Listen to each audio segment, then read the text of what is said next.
Kabupaten Blitar merupakan salah satu dari 29 kabupaten yang ada di Jawa Timur. Memiliki topografi wilayah yang bervariasi dengan ketinggian rata-rata 243 meter di atas permukaan laut. Adanya Sungai Brantas membagi Kabupaten Blitar menjadi dua bagian, yakni bagian utara dan selatan. Bagian selatan merupakan perpaduan antara dataran rendah dan dataran tinggi berupa pesisir dan pegunungan berbatu. Sedangkan di bagian utara merupakan dataran rendah dan dataran tinggi yang secara geografis dekat dengan Gunung Kelut. Umumnya sesuai untuk pengembangan komoditas perkebunan.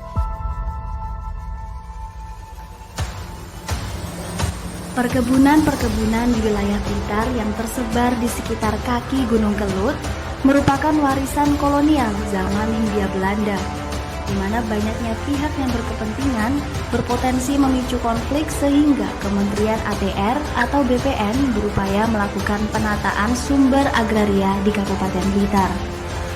Melalui program reforma agraria sesuai instruksi Presiden Republik Indonesia, Kantor Pertanahan Kabupaten Blitar bekerja sama dengan pemerintah Kabupaten Blitar dan organisasi pemerintah daerah dalam bentuk Gugus Tugas Reforma Agraria atau GTRA.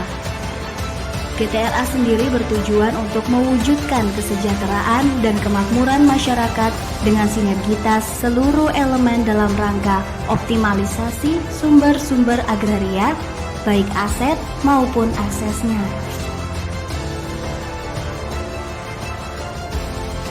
Tim GTRA dipimpin oleh Bupati Blitar dan Kepala Kantor Pertanahan Kabupaten Blitar sebagai Ketua Pelaksana Harian.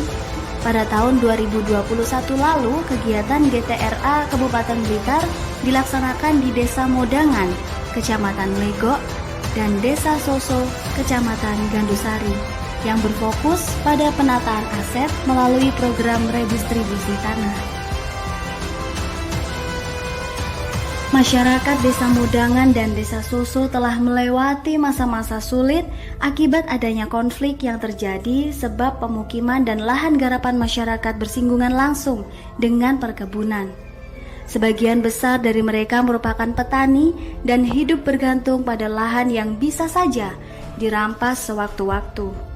Tidak adanya jaminan legalitas aset menyebabkan masyarakat dihantui oleh rasa cemas selama bertahun-tahun. Assalamualaikum warahmatullahi wabarakatuh. Kami warga masyarakat Karangnongko, di mana perkebunan Karangnongko dulu namanya perkebunan Veteran Sridewi. Setelah itu lahir juga menjadi perkebunan PT Veteran Sridewi. Di era pengelolaan perkebunan, bahwa warga Karangnongko sebagai karyawan, namun endingnya peristiwa yang berjalan, masyarakat semakin tidak sehat dalam kehidupan sehari-hari karena kondisi perkebunan semakin tidak sehat, dampak dari peristiwa bencana alam Gunung Kelut. Sehingga perkebunan aktivitasnya berubah dan perkebunan juga usahanya semakin menurun, maka di situ terjadi satu pengurangan karyawan.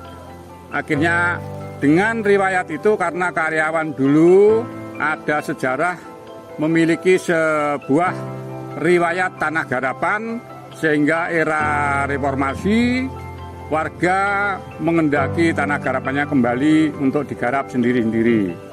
Nah, dalam satu proses perjalanan di mana pada bulan September 99 kami mengusulkan kepada Kementerian Agraria dan Kementerian Dalam Negeri dalam Gedung Menpot telah direkomendasi dan mendapatkan satu surat perintah resmi untuk ditindaklanjuti permohonan warga masyarakat terkait tanah garapan di perkebunan Karangnongko. Dalam perjalanan waktu di mana pada September 99 muncullah sekelompok masyarakat yang berupaya melalui jalur hukum.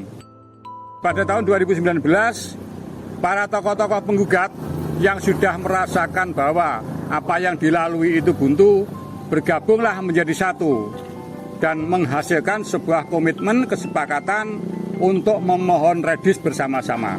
Dengan demikian, pemerintah merespon akan permohonan kedua kelompok terjadi hasil mediasi bersama PT Veteran Sridewi yang dilahirkan bersama pada tanggal 24 Januari 2020 dan akhirnya disitulah sepakat tanah PT Veteran Sridewi dilepas ke negara 133 hektar untuk ditindaklanjuti didistribusikan kepada warga masyarakat permohonan dan yang 90 hektar kembali menjadi hak PT Veteran Sridewi.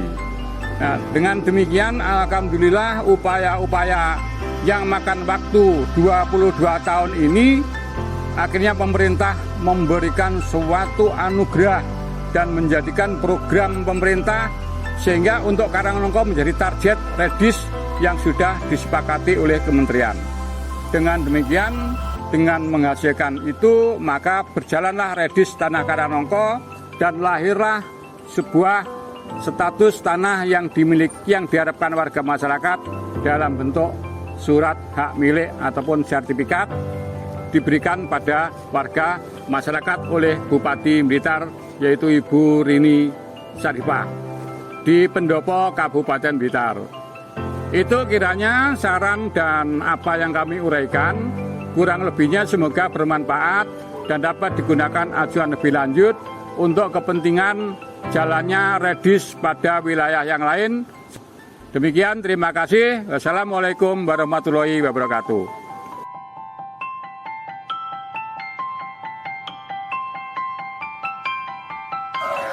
Saya mengucapkan terima kasih kepada pemerintah Blitar yang mana pemerintah Blitar sudah peduli memberikan sertifikat kepada warga, khususnya warga Mudangan. Karena dengan itu pemerintah Blitar sudah memfasilitasi ekonomi yang kemudian yang diminta oleh warga masyarakat Mudangan.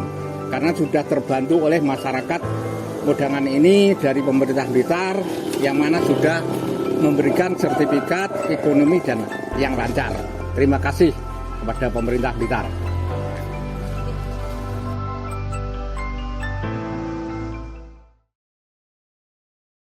Assalamualaikum warahmatullahi wabarakatuh. Salam sejahtera untuk saudara kita semua. Alhamdulillah pada hari ini kita berada di sini untuk memberikan kesaksian ya atau cerita bagaimana dulu pada 2012 masyarakat Suso memperjuangkan tanah di perkebunan Nyunyur. Yang jelas pada 1 Juli 2012 saat itu HGU sudah mati. HGU PT Kismohandayani mati pada 2010. Terus setelah itu 2012 kita punya inisiatif untuk masuk dan menggarap bersama masyarakat Suso. Ada 4 wilayah desa yang terlibat, Desa Ngaringan, Desa Suso, Desa Selumbung, sama Desa Semen. Jadi waktu itu kita bergerak sekitar 200 orang. Kita menggarap karena memang HGU perkebunan Kismohandayani sudah mati. Akhirnya mereka juga tidak bisa mempertahankan garapannya. Setelah itu kita menggarap hingga hari ini.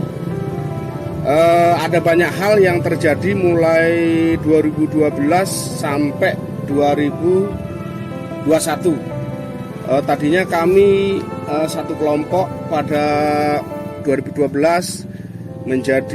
pecah menjadi 4 kelompok, tapi akhirnya pada tahun 2020 kita jadi satu lagi, kita sepakat bersatu lagi.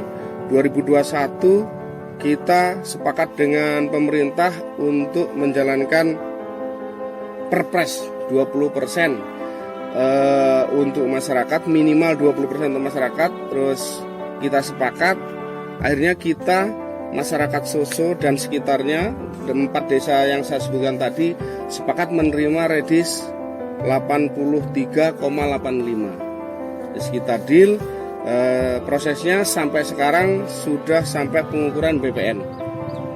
Insya Allah bulan Juli awal kita sangat berharap, bulan Juli lah kita sangat berharap sertifikat sudah terbit, karena masyarakat Soso dan sekitarnya sudah menunggu 10 tahun ini untuk mendapatkan SHM, sertifikat hak milik, dan kita juga sudah capek berseberangan paham dengan pemerintah begitu. 230 sekian hektar kembali ke kebun, dan kita sudah sepakat perkebunan memperbarui HGU, terus kami menerima redis. Pembaruan HGU 230 sekian, untuk redis 83,85 begitu. Sekali lagi kami sangat berharap sertifikat segera terbit, dan kami dari warga Soso dan sekitarnya sangat berterima kasih pada pemerintah yang telah memfasilitasi untuk SHM. Sekali lagi terima kasih. Setelah perjuangan panjang atas hak milik masyarakat Desa Modangan, kini telah mencapai puncak keberhasilan dengan adanya sertifikat tanah yang telah dibagikan. Menyusul penataan aset Desa Soso yang saat ini sedang dalam proses penerbitan sertifikat tanah.